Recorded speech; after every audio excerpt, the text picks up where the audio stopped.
Hey, everybody. Good evening. Hope you're all having a fantastic day. My name is Thomas Sheedy, president of Atheists Liberty, and thank you all so much for tuning in to our streaming series. The audience is only growing more and more. We're getting new speakers and new content out and produced all across our social media platforms. We're doing a lot as an organization, from standing up for your rights as non-believers around the country, promoting fantastic social events around the nation, and improving our online content. But with what we are doing here, not only does Atheists for Liberty fight for Enlightenment values, but we seek to learn from the greatest minds of the 21st century. And I'm very happy and proud to be platforming one of those said upcoming minds. So we're going to have a fantastic show, and I really do appreciate all of you, especially our members, going into our ideas channel and suggesting different things that we can do as an organization, suggesting different programming. It really means a lot. And we take all of your concerns very, very seriously. We have a big, big summer planned with a lot of extra content. This is really only the beginning. Our member of the week, guys, is David Tim. Become a member today at atheistforliberty.org and be like him and sign up today. We have a lot of great benefits listed on our website, and really it means everything for you all to continue doing what you can to fight for free speech, free thinking, and freedom for all. So let's jump right into it. Angel Eduardo is a writer, musician, photographer, and designer based in New York City, best known for coining and promoting the rhetorical concept of star manning. He works as senior writer and editor for the Foundation for Individual Rights and Expression, also known as FIRE, and serves on the board of directors for the Foundation Against Intolerance and Racism, FAIR. He also contributes to the Center for Inquiry's blog, where he writes on science, communication, skepticism, and morality for a column entitled Searching for Better Angels. Angel Eduardo, welcome to the channel. Thanks for having me, Thomas. It's great to meet you.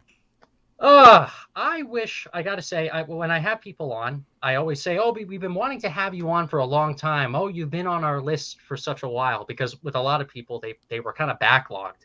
And we've been wanting to really keep up the consistency of the show, and we're doing just that. But you are not one of those cases. You are a very sudden case of us wanting to immediately get you on based on a lot of drama that has happened recently in what remains of the atheist community, or I don't even know if it's the atheist community, rather maybe the anti-woke sector of intellectual thought online.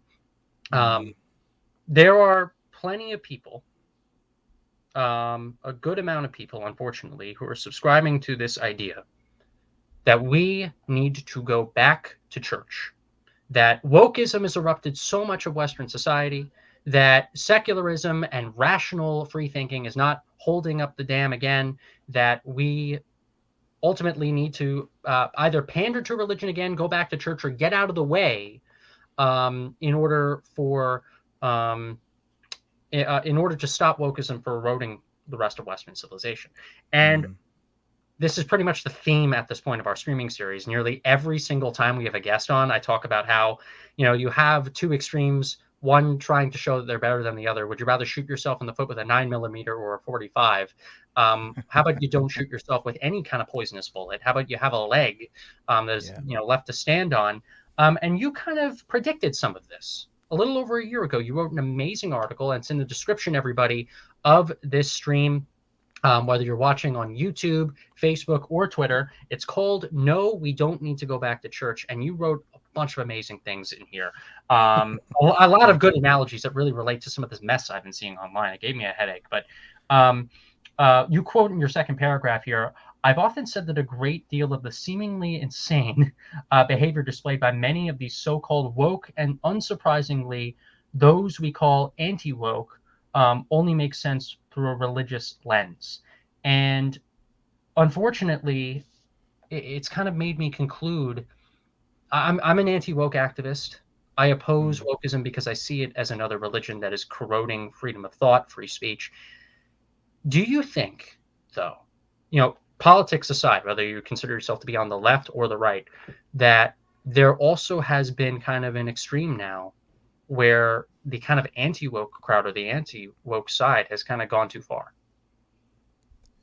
Unfortunately, yeah, I think I don't refer to myself as anti-woke. I think I have an allergy to that kind of labeling in the first place, but certainly to a label that defines me in the negative space of the things that I reject, which is that's really what it is. You call yourself anti woke. Well, the only thing I know about you is that you oppose this vague and nebulous sort of collection of ideas generally that we call wokeness. Or Right. I don't, because it's difficult to pinpoint from person to person exactly what they mean. What's included under that umbrella? It changes. Certain things are excluded for some people and included for other people. It seems like a waste of time. Yeah. But yeah, I think that there has been an equal and opposite reaction to many of the things that people are rightfully alarmed by and upset by and in vehement disagreement with. I'm in very strong disagreement with many of those things as well. But I didn't take that pill that took me all the way to the polar opposite, Right. where I'm doing essentially exhibiting the same behaviors just in the opposite direction, or just in sharp contrast to whatever it is that's coming at me. That doesn't seem productive. So, you know.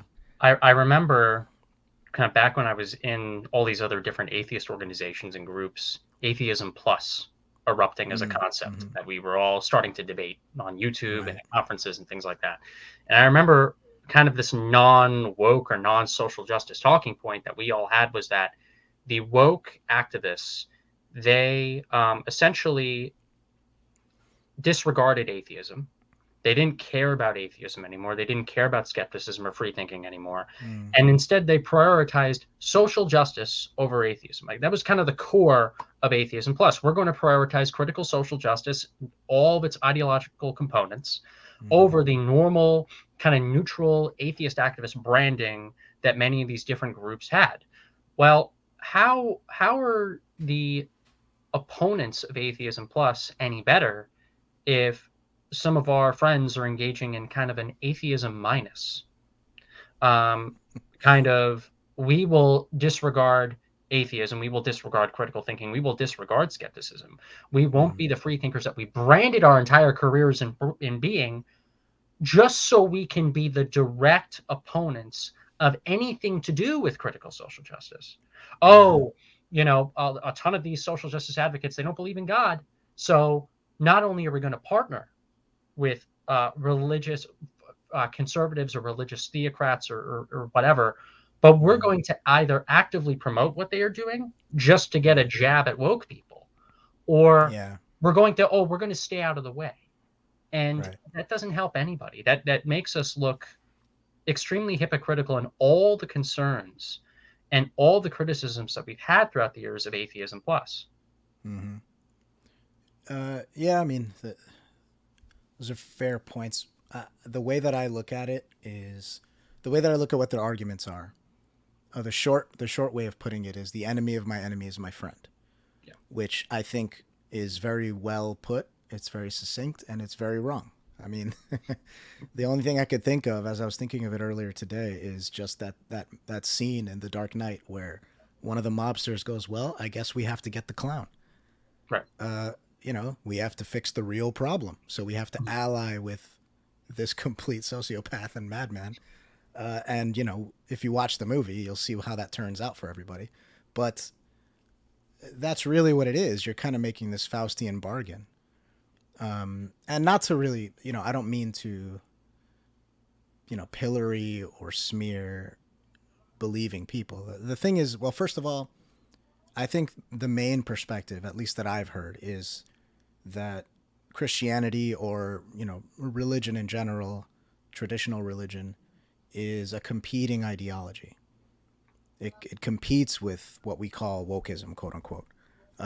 And they can't quite coexist because they have different paradigms, they have different tenets, they have different ways that you must work. And so they're at odds with each other. And so that's why you get, a lot of people who are self-described anti-woke are also just happen to be religious. They've already got their own paradigm Right. that they're working under, and there's a conflict there. So there's that. And then there's all the people who are secular, all the people who are not believers, and they oppose this thing we call wokeness for a variety of other reasons. and they feel sort of unmoored by the fact that they don't have necessarily a competing ideology the way that Christianity is, right? So, I mean, Christianity seems to be the main one that people have been putting forth. So we'll just stick to that just for the sake of argument. Mhm. But yeah, non-believers, atheists in general, I mean, that's the thing. I'm an atheist by definition, right? I do not believe in any god or gods. That's what that means. But that's it. That's all you know about me with that label, as far as I'm concerned. Right. You don't know anything about my politics. You don't know anything about my day-to-day, behavior. You don't know anything about my ethical code. You don't know anything about even, my views on any kind of spirituality, right? All you know is I've elected to, or I've been unconvinced, unpersuaded by Right. arguments that there is some supernatural deity. That's it. And I I think the think that plenty problem. of our, myself included here, and plenty of our friends and colleagues, I don't Mm-hmm. think really many of us have ever made the claim that atheism is a belief system. Yeah, right. Atheism in and of itself is some kind of alternative. We've always held that view. Mm-hmm. We've never claimed otherwise. But now Mm-hmm. all of a sudden, we are making that argument as if we were always proclaiming that atheism was some kind of solution to that. I think Right, right. atheism is a fantastic conclusion to opposing any kind of supernatural dogma. And I would even argue woke dogma because you could trace it to religion. And we've been getting a few more people in our ranks from the anti woke community. Mm-hmm. But we've always held the argument that we have to be in favor for something, that we have to find something to fill the void. Right. Um, it's just really disturbing to see that the conclusion that some of our friends have gone to. And Well, the point is that atheism itself, or secularism itself, or even reason itself, is not a substitute for right, those things, right? Those things are tools that people can use to assess things and determine things, but it's not a code that someone can necessarily live by. It's not going to give your life meaning and purpose. It's not going to necessarily give you community. I mean, right. atheists tried that, right? And it immediately devolved into a bunch of different factions because that's just what people do. Right. Well, So, we didn't have the proper safeguards in. That's why it was us letting the Trojan horse in, and people well, not caring about the mess that remained. I think if to be charitable to people making this argument, I think that the so-called God-shaped hole exists, right? If you strip people, and I know this because I've watched people slowly work their way out of their belief, right? And I was one of those people. I grew up believing. I was raised Catholic, and I had to work my way through that whole thing and get to this point. There's a feeling of loss. There's a feeling of, well, what's the point? There's a feeling of, my friends are not my friends anymore. In some extreme cases, like I can't speak to my family anymore. There is that kind of stuff, and atheism can't really replace that. Mhm. And so we were left with this conundrum. Okay, well, what do I do now? How do I find meaning and purpose? Yeah, And that's a tough question. And religions have traditionally monopolized on answering that question. That doesn't mean that they gave good answers. That just means that they exactly. gave answers and they were the Just only because an ones. answer exists doesn't mean you automatically have to pick that. And Right. And so it's the thesis of the essay that you referenced is that the argument people make is, well, look what happens when you leave this God-shaped hole. People are going to fill it with other things, and they filled it with these political ideologies, and look how horrible that is. So let's just go back because let's that just go was back to better. the other dogma because that's not so Right. bad. It's Yeah, not and like I we yeah. all left that for a reason. Right. Um, I think it's a short memory. Anybody arguing, because I certainly am old enough to remember how terrifying and upsetting the religious right was, yeah. how censorial they were, and how extreme they were, and how horrible and backward the beliefs were, and Mhm. the fervor with which they wanted to impose those beliefs on people. I remember that. That's my recent memory. I'm not that old, but I'm old enough to remember that, Same right? here. So there's a short memory going on here apparently.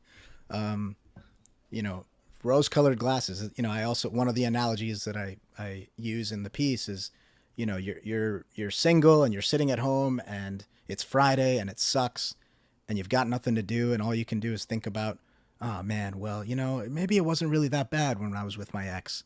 Yeah. And you're kind of just looking back at your ex with rose-colored glasses, but there's a reason you broke up, Yeah. and it was a good reason, you know? I like that analogy a lot. Yeah. Unless you got dumped, in which case, sorry. Yeah. But yeah. um, I think there's also two other elements that can go into this. And this is where things get a little uncomfortable, I think. Mm-hmm. I think that there were two other reasons why some people in the anti-woke space are more than willing to not do atheist stuff anymore. I think one reason is a lack of dopamine, and the other reason is political correctness. So I Mm-hmm. think with some people, especially people that like to, be involved in business or kind of politics, going from one convention to another, one event to another, culture wars always change. It's ever changing every year. Different sides change all the time. As somebody who's in politics, I've seen the nastiness of it. I've seen the great parts of it too. I've had allies that I never thought I would be working with ever. I went from a Bill Maher Democrat to a like moderate Republican. Personally speaking, Mm-hmm. it's things always do change in this kind of industry and sphere. But I've always kept to my values, my principles. That has not changed. Sometimes just where you are on the scale does. Um, I think some people, when they've been in this industry, if you do something like atheist activism for so long or for so many years, maybe you write books on atheism or you run an atheist group or an organization or you have a podcast like Mm-hmm. this one or a stream, you end up talking about the same subject so much that when you see all of a sudden social justice, warriors, essentially, causing a disturbance at a college or university, you automatically want to fight back against that new injustice. It's something new that you've seen. It's not like the religious zealots that you fought back against in the past. So all of a sudden, you get a dopamine rush, and you are more interested in that fight than the fight that you've been fighting for so many years. I think that's been one conclusion. And Mm-hmm. I think, unfortunately, there's a kind of political correctness, a right wing political correctness that's involved in this. I've seen some, don't want to name names, atheists who over the years have been more than willing to abandon not only their atheist advocacy, but sometimes even their outward identity as an atheist entirely, even though I Mm-hmm. know that they still don't believe in God, Right. because they want to fit more in with a religious crowd that might either have more clout, that might be part of a movement that they want to be engaged in more, or Mm-hmm. they might feel that there's not much going on in certain sectors. Because I would argue that there are very limited national secular outlets that still promote atheism and critical thinking exclusively. Mm-hmm. Um, so a lot of them have been more than willing to go into religious spaces, but also abandon their identity, that they held in the past because they felt that one fight is now greater than the other. Mm-hmm. Um, Yeah, I guess that's possible. In my view, my experience, it's more that, well, it's, sometimes people agree with each other and they don't realize that they agree for different reasons. And those different reasons don't really come out for a while, So you'll get, for example, you'll get a ton of people saying, oh my God, this like, this woke stuff, right? This is racist. And everybody goes, yeah, it is racist.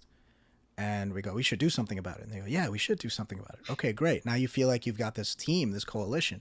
But the minute you start getting to work on, what exactly you should do about it, you have wildly diverging opinions about what the best tactics are and the strategies and all that kind of stuff. What, should you just, fight fire with fire, or should you put out the fire with water? Like, what's the best approach? And then it becomes a matter of temperament and all kinds of other motivations too. There, of course, there are people who are motivated by, clout or personal gain or whatever it is, because that it fulfills some need that they have, and that's part of it too. I try to be as practical as I can, um, and I try to make it so that I'm not as I'm not as at risk of those kinds of incentives, because right. it'll lead me to bad behavior. I try, right? So, I mean, right now, personally, I can say whatever I like. I can do whatever I like. It's not going to hurt my bottom line. Uh, I don't have an atheist blog or whatever. Like, I write for CFI, and they're awesome. And obviously, I don't believe in God, and I'm not a religious guy, but I don't have to write about atheism every every Right. time I can write about whatever I want. So it's kind of a, that's part of it too. There's the, the audience capture type thing. There's the sort of, you were always kind of fulfilling a different need anyway with this, and it wasn't ever really about the thing. It was about something underneath the thing. There was a scratch that was being itched there. So I don't know. There's a lot of reasons, but I think the main thing with this particular case of people arguing for, maybe we really should just kind of cede the ground back to Christianity because wokeness is so alarming and wokeness has taken over XYZ, and we don't have a comparable ideological system to replace it. I think that's just coming from exhaustion, in my view. Yep. It's coming from, it looks like we're losing. That's the quote unquote, it looks like we're losing. So we're going to have to take some last ditch efforts here. And, now the enemy of my enemy is my friend.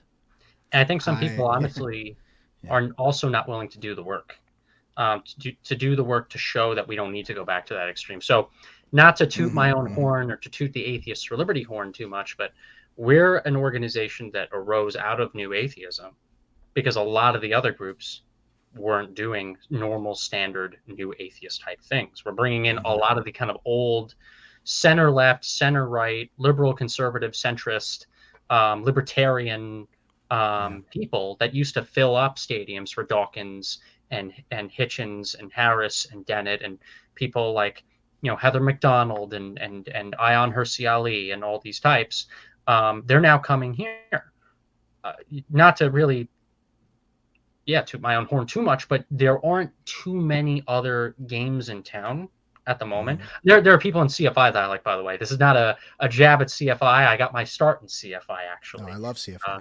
I have we have some people from CFI that are actually part of AFL as well. Ron Lindsay is on our advisory board. Mm-hmm.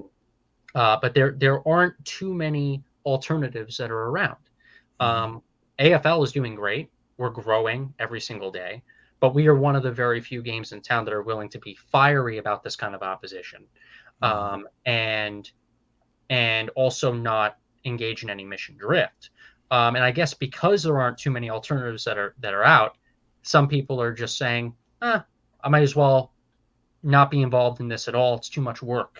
Mm-hmm. I might as well just cede things over to Christianity. Very similarly to Yeah. how we let wokeism engulf a good chunk of the atheist movement.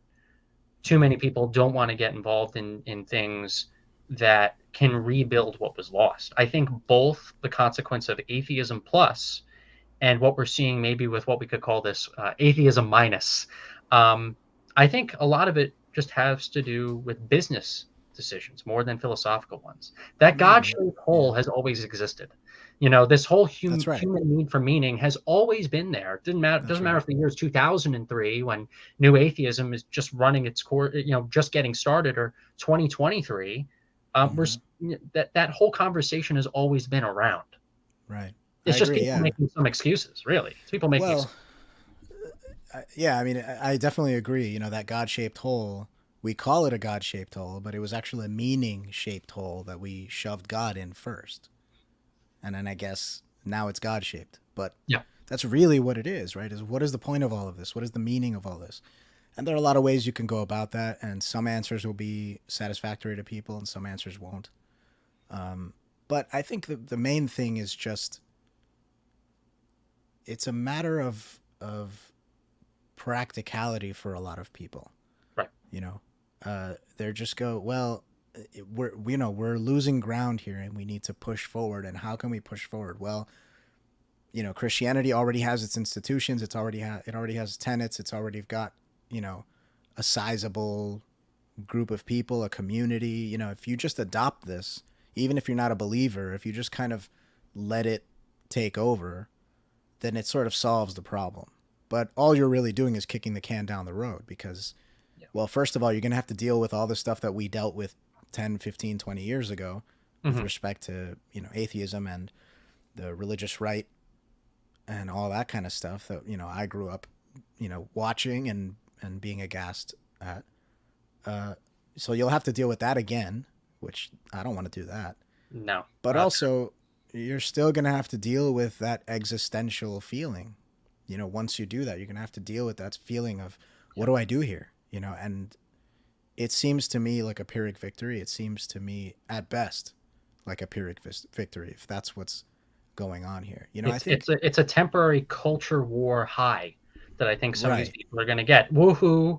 We're going to blog about how we think we made the right decision, and you're still going to be questioning Yeah. that at all the dinner parties. And You that's know, assuming, this is all just assuming that it even works in the first place, which I'm skeptical about. yeah.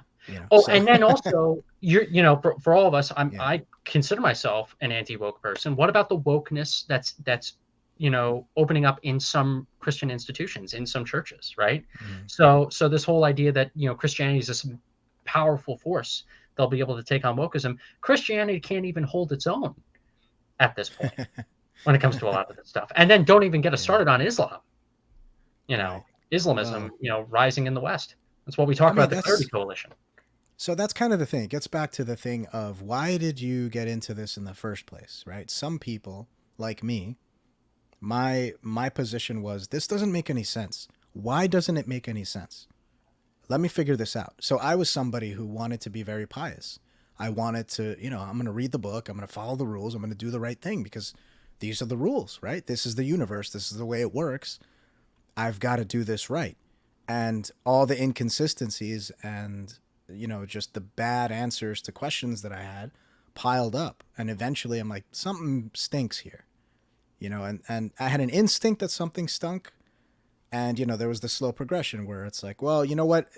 I just don't like church and I don't like religion. Like, they're screwing it up. But there's a thing here. And then you slowly work your way out of that too, because you realize, what are the odds that the religion you were born into is the right one? Is the right one. Yeah. It's absurd, right? But that's me, right? That's where I'm coming from with it. And so for me, it's very easy to look at, these new political ideologies and their opposition and assess them the same way. Well, hold on a second. This doesn't make any sense. What's going on here? What is it that you're actually trying to do? Obviously racism is bad, but doesn't this kind of backfire, or isn't this just kind of racism in the other direction? Like, In the other direction. these things don't make any sense to me, so I'm assessing them that way. And the same thing with the response. I'm going to say, well, hold on a second. Like, not all of it is bad, right? Like, not all of it is wrong. Why can't we parse these things? Why can't we be sensible? But other people didn't come at it with that attitude in the first place, right? Some people became atheists, their motivation, and I know people like this, their motivation was, these people are in power and I have an aversion to that. And that's why I want to tear it down. And like, that's I don't why like the religious right. Things. Therefore, Yeah. I'm going to get involved in the atheist community as kind of this progressive activist. Right. And then once, gay marriage got passed, Mm-hmm. Oberfell, the Supreme Court decision in 2015, all of a sudden, oh, social justice is a new high now. Social justice is the new thing. Well, it just switches to, the same way that I switch to, well, hold on a second, this doesn't make any sense. They switch to, well, no, now this is the power structure that I need to dismantle. Yeah. Because that was their motivation all along. And it's not a bad one necessarily. We don't want people putting their boots on other people's necks. That's great. Mm-hmm. But it can lead you astray if you're not thinking clearly. So the way that people sort of say, rationality and secularism isn't working against this wokeness stuff, you're not applying it. I mean, no, you're just playing political ball. Yeah, well, you're responding in kind. You're becoming just as fervent and just as dogmatic with your particular perspective, and then you create a community around your opposition to the thing, and that's where all your friends are, and that's where you get your followers from. Yeah. That's where you get your clicks from. That's where you get your material, and suddenly, the incentives are all aligned in such a way that you can't necessarily get out of it. And I gotta also say another thing too in relation to all this. Some of these people who are pushing now for this kind of intellectual, I hate to say this term, like IDW-ish kind of go back to church narrative now. They a few of them all think that, oh, this is a great way to protect liberal Enlightenment values. That Christianity is the one thing that's going to protect liberal Enlightenment values. Nick Fuentes, the head of the Groyper movement, he gave a speech across from CPAC 2023 when he was rivaling CPAC earlier this year to his Groyper followers, and he was attacking Atheists for Liberty actually because we were an exhibitor at CPAC this year. His ultimate plan, and the plan has been for a lot of these Christian theocrats, these new Christian theocrats that exist, is to go into the kind of anti-woke, I guess you could say, for lack of a better context, right-leaning, just for the sake of argument, spaces, go into these spaces that have honestly, in my opinion, actually been going in a secular direction over the last few years as society's gone in a secular direction. Like I've seen, when I was a college student, I saw TPUSA become more secular. I saw YAL and YAF and other groups go in that more secular direction. A lot of the goals of these extremists have been to now go infiltrate these organizations, infiltrate these podcasts, these think tanks, and to reverse all of that progress, to reverse all of that secularization that is happening. And I think it's happening in so many of these spaces too, where now a sort of culture is erupting because some of these extreme types have gone in to kind of make it more palatable to stand for theocratic positions again. So when I see some of our friends saying, let's go back to church because it's going to protect Enlightenment values, I think to myself in my head, you just gave Nick Fuentes his golden ticket. He said at the end of his speech when he was opposing us at CPAC, he said that our ultimate goal is to make the 21st century the most Christian century in the history of the country. And he's laughing at all of us in these intellectual spaces who are, where we're debating on if we need to go back to church again. It's fulfilling exactly what this religious right that we all claim to stand up against in the first place wanted. Yeah. It feeds right into them. Yeah. I honestly, it doesn't make any sense to me. Yeah, it just it seems like a concession. It seems like we're just waving a white flag. Yeah. But not for them. We're waving the white flag to these guys because we hate them way more than we hate these guys. And it's just, I mean, I don't hate anybody, but it's just nothing. This doesn't make any sense. No. It just seems absurd to me. And the arguments that I've heard are either based on false premises or just logically, I just don't follow them. They don't, it doesn't make any sense. Like, first of all, those are not your only choices. It's not like it's either wokeness wins or Christianity wins. That's, I think, a false choice. That's not the reality. There's plenty more going on. I have a few hundred members, state directors, activists, and supporters that'll disagree as well with those two options conclusion. Right. We wouldn't still be functioning and thriving if there wasn't a market of free thinking people opposing this. Yeah. Same with the people that follow your work. There are a lot of arguments that are oddly echoing the Christian arguments or the religious arguments that you would hear when you're arguing about atheism and stuff like that.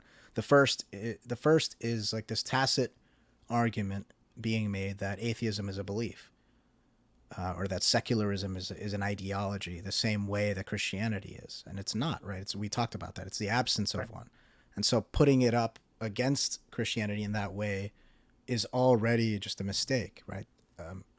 So there's that. And that's what they say, when atheism has lost because it's been usurped by progressivism, and they say that secularism didn't work. Look what happened. Liberalism led to secularism, and now look where we are.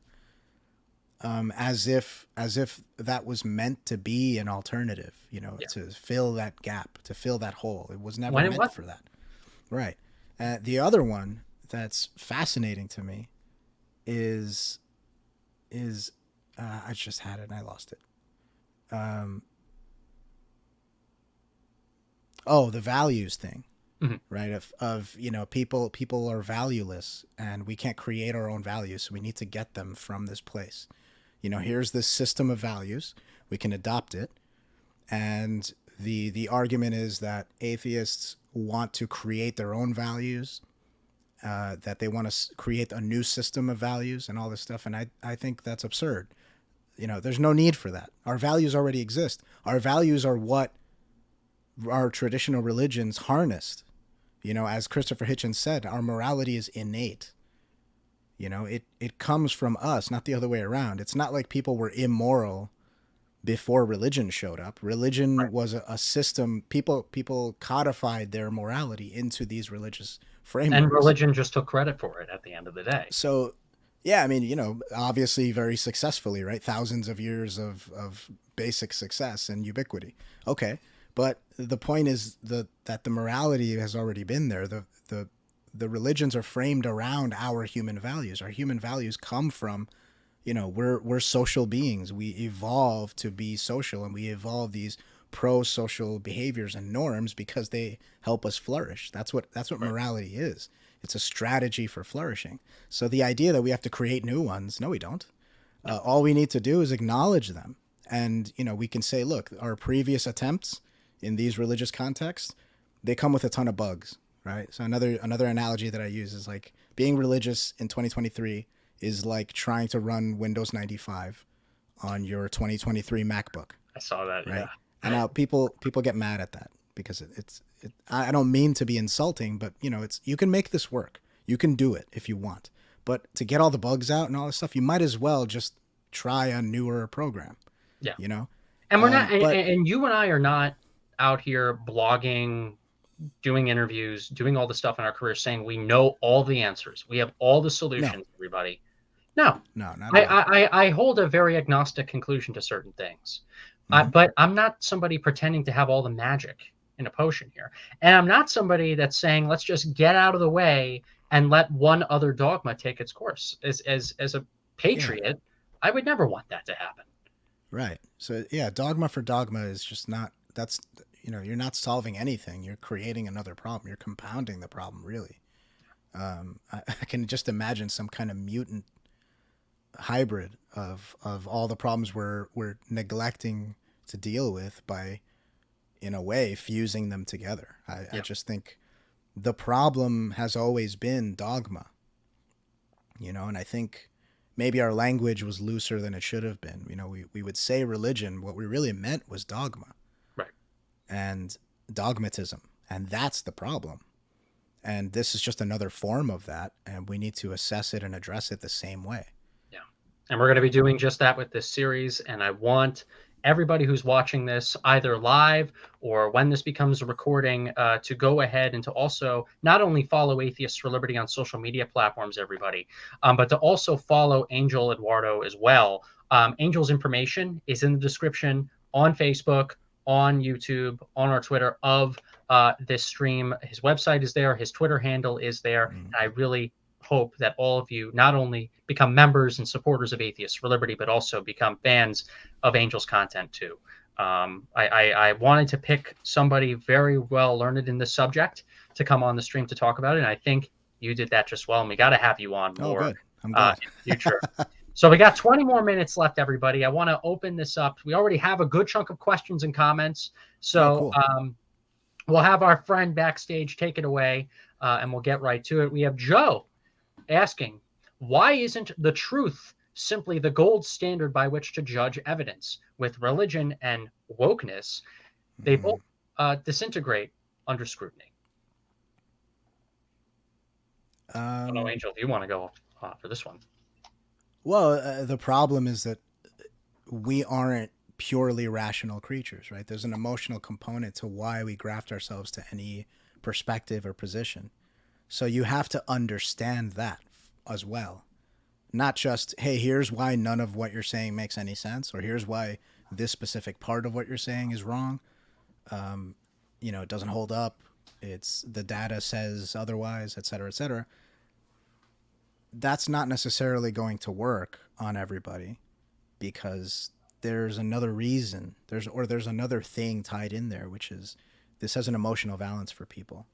And we're all like this. Even if we, however rational we think we are, there's an emotion undergirding everything because we're people, we're humans. So that's why I advocate so much for compassion. I advocate so much for, what I call star manning, which is a step above steel manning, where you acknowledge, first of all, that your opponent is a human being and that you respect them on that level. and you try your best to find the human values, the human motivations for their perspective. Why do they believe what they believe? What are they getting out of this? Why is this important to them? What needs is this fulfilling? What future are they trying to achieve? And it's not going to be, because they're stupid or because they're evil. Those are shitty answers to those questions, so that's why the truth is not sufficient. It's important, it's necessary. You shouldn't go back on it. It doesn't mean you should, assuage people with falsehoods, but you have to also understand that the truth by itself is not going to be enough necessarily. Couldn't have said it better. Hmm. We got Jennifer Burns saying, I think a lot of the tenets of Christianity, especially the idea of equality and elevation of the poor and suffering, are actually proto-woke. Enlightenment values have nothing to do with woke. It's kind of why we're in the business of not only promoting Enlightenment values, like many of our anti-woke colleagues say, but we also still are proud secularists and atheists. We want to make that distinction that Enlightenment values really do come with the secular package. Well, I mean, there's also a thing. I have no problem with agreeing with many woke, quote unquote, woke principles, right? I believe in equality. I believe in the elevation of the poor and suffering. I think that's a good thing to do. And, Enlightenment values are closely tied with humanism. And that's, the label you put on it, I don't really care. I think this is a good idea and I'm going to do this thing because it's a good idea. Yeah. I think we should be mindful of that and wary of ascribing those values to this group and then therefore rejecting them. We should be careful because there's babies in that bathwater we're just tossing out. That's where I'm in agreement with the baby in the bathwater argument. You got Matthew Hebb saying, you mentioned how stating you're an atheist tells people nothing about you other than that. While that's true, don't you think that there are many assumptions that come up when you say that about you? Sure, there are. That's why I tend not to label myself actively that way. Not because I'm ashamed of anything, but just because I'm not totally sure what context that word has for you, what connotation it has for you. And I would rather just say, oh, I don't believe in God. And then let them kind of figure that out. If to them that's all atheist means, great. If it means, to them an atheist means, you eat babies and you don't, whatever. I don't want to deal with having to explain my way out of no, I don't, and that kind of thing. Right. But yeah, people are going to make assumptions. You're going to have patience because, especially if you're contrarian like me, people are going to have a lot of assumptions, and you're going to have to break through them all. And no group label works well for me because I don't fit those descriptions. So I'm constantly dispelling assumptions. It's just the way it is. Got Jennifer Byrne also saying, I sincerely don't understand the idea of a God-shaped hole. I don't think I have one. I do feel like my life has meaning, and I find it hard to empathize with those who feel like something is missing. Yeah, some people already have this thing solved. I understand the nuance, that humanity holds. I understand that people's lives are different. This was kind of an argument. I remember watching Jordan Peterson and Sam Harris debate, a few years ago. This is like a film debate. Douglas Murray was moderating. I think it was one of the Pangburn ones. And I remember like Sam Harris was responding to Jordan saying, so basically what you're saying is that we need to keep religion around for the stupid people. Wasn't the exact wording. But essentially, I feel like that's what some of the argument is. Oh, we need religion. This is another argument, but we need religion because some people can't handle atheism. Some people can't handle the reality of the universe as we know it right now.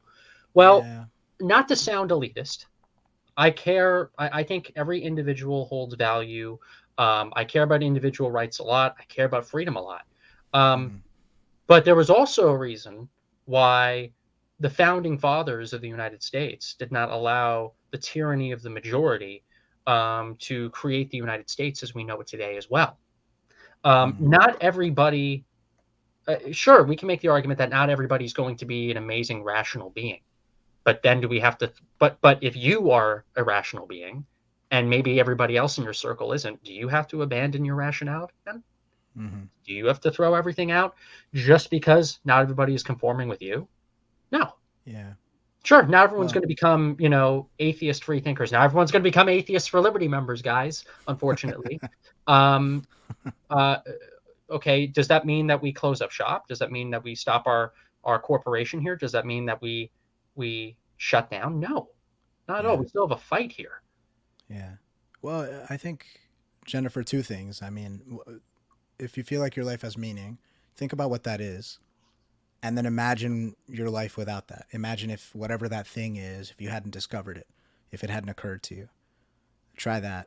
The other analogy that I thought of is, for me, I've always known what I've wanted to do with my life. That was never a thing that I worried about or struggled with or questioned. I've always known I've wanted to be an artist ever since I was a little kid. For as long as people asked me, whatever my answer was, it was some version of artist.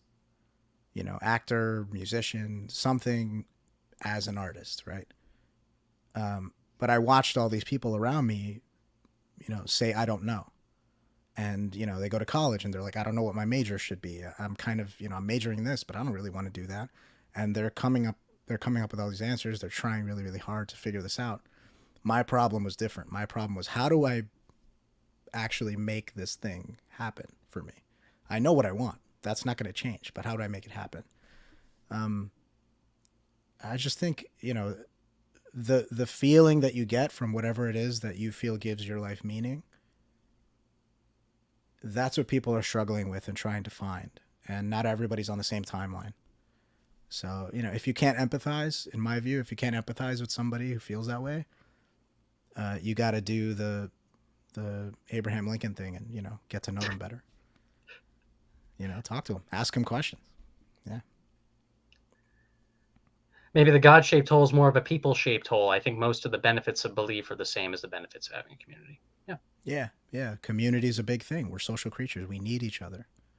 And so much of what's going on right now is dividing and subdividing and subdividing. And, that happens in church too. I remember that.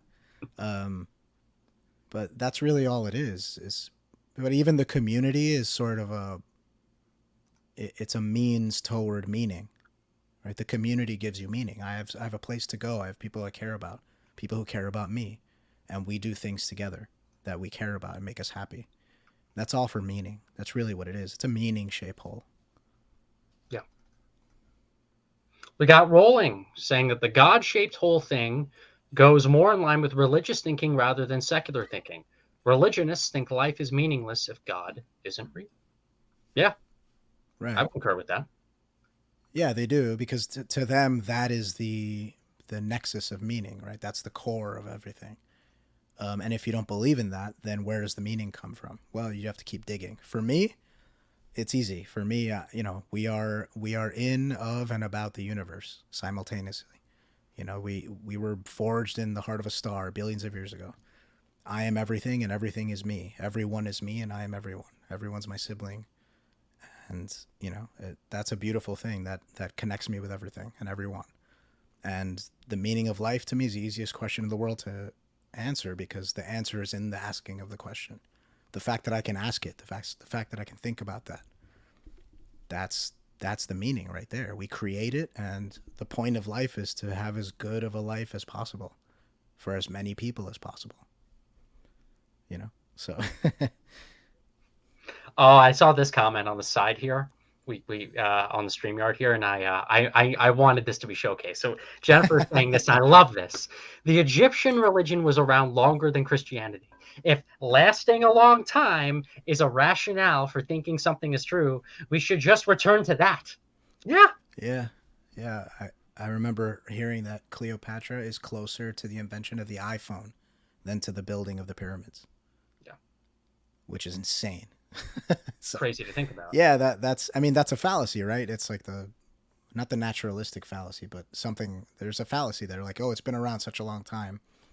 Therefore, it must be good, therefore it must be good, or therefore we should hold our, plenty of things were around for a very long time. Yeah. Slavery was around for a very long time. We should not go back to that stuff. Yeah, No, happy I Juneteenth, agree. guys. Right. Exactly. We got Rolling saying again, I have a friend whose dad claims to be a centrist and an agnostic, and claims the religious right was never as bad as wokeness because he was there. Do you disagree?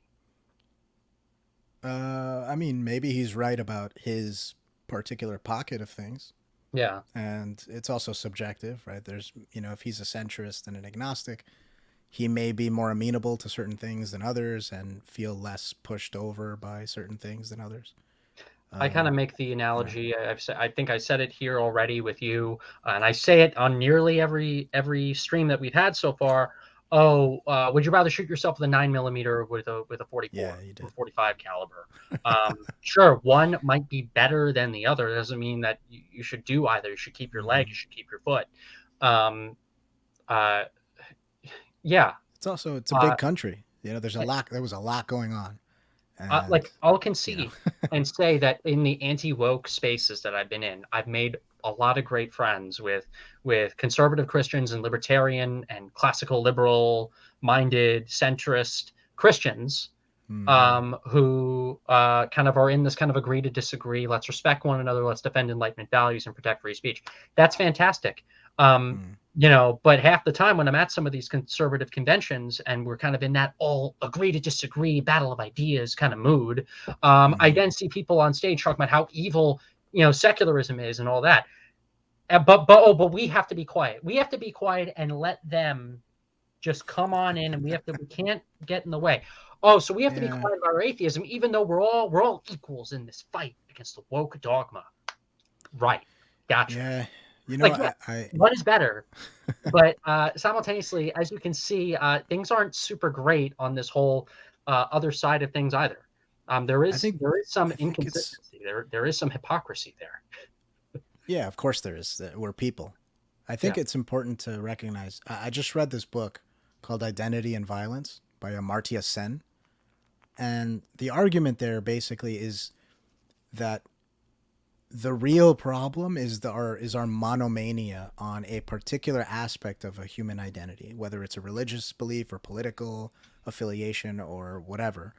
The fact that we make that one piece of identity the most important or seemingly the only bit of identity that matters, that's really what the problem is. Because if we recognize that all of us are this kaleidoscope of myriad identities, myriad political affiliations, and artistic tastes and sensibilities and all these things that make us up, then all of us belong to one another's groups in one way or another.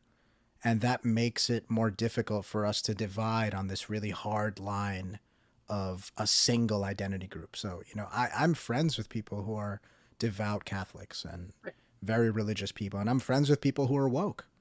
I'm friends with people who self-describe as woke. They say I'm woke, yeah, and we disagree about all kinds of stuff, but we see each other in a fuller way. We see each other beyond those things, and despite those strong disagreements, we can recognize one another's humanity, and we recognize all things we have in common anyway. And that prevents it from becoming this thing that we're so stuck with. Right. That our social media, like we hyperpolarize against those things. I don't see it that way because every single person that I disagree with or agree with is a human being, a full-fledged human being. They're not this carbon copy of me, you know.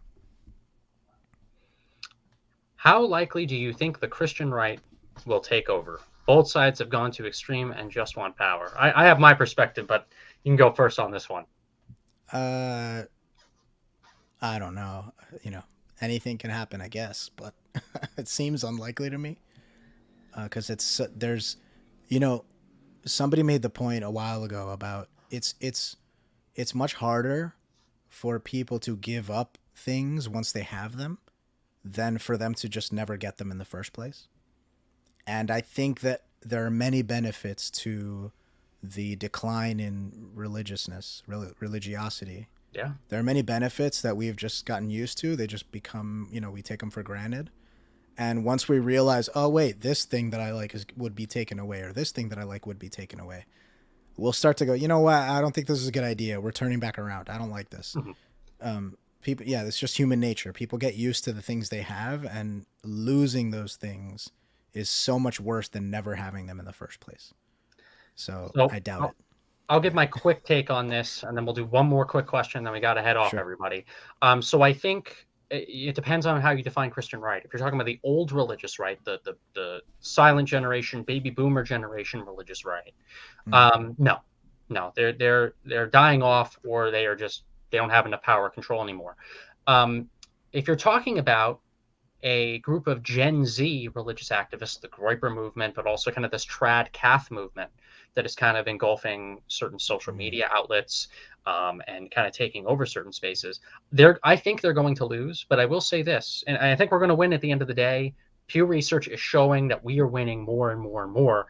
And joining Atheists for Liberty, by the way, guys, and getting involved in the activism that we have going on and our community building across the country and online, that'll only speed up the good that we're doing here. But I also don't want to roll the dice. I don't want to roll the dice and just sit back and be comfy that, oh, I think the Groypers and I think the this kind of Gen Z Christian right that's trying to develop, they're going to lose. mm, They're still going to do a lot of damage along the way, a lot. mm. And I don't want to take any chances and just sit comfortably knowing that the math or the data is on our side, because in the world of politics and in the world of the culture wars, everybody, things always change. Sometimes for better, Yeah, sometimes not so much. yeah, yeah. There's that falsely attributed to Mark Twain quote that history doesn't often repeat, but it often rhymes. Yes. So yeah, I mean, I don't know what poem we're in, but I'd prefer not. Um, We'll take this last question, everybody. We got one here from Matthew Hebb.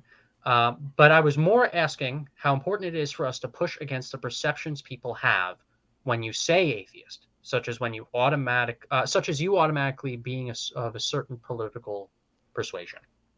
mm, um, I guess what I do, because it happens all the time with me. People find out I'm Dominican, they think a bunch of things.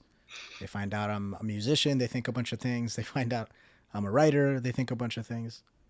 And almost all of those things are wrong. So um, I'm just like a living example of exceptions to the rule, you know. So when I see an assumption, I just flag it. It's understandable. People make assumptions. That's just how our brains work. We make shortcuts. We assume. We stereotype. It's a thing that happens, you know. But you just flag it compassionately, and um, point it out, and then you get this aha moment from people. They go, "Oh, really?" And now you're somewhere really interesting because now you've gotten them off their sort of automatic rails, and they have to pay attention while they're driving. And then now you can get somewhere really interesting because any assumptions they had about you or about the group you supposedly belong to, they can't quite hold anymore. And that's the fascinating bit, you know. And if I may quickly, I think, you were talking about victory and all that kind of stuff. I try not to think in those terms. I That's where you understand and I might be a why. little different, but that's okay. Yeah, no, I mean, I understand why you do. But even in that context, the key to victory, in my view, is not just negating the things that you disagree with and negating the things that you don't like. It's providing some kind of alternative that also fulfills the desire that those things you disagree with, the things you didn't like, were giving people.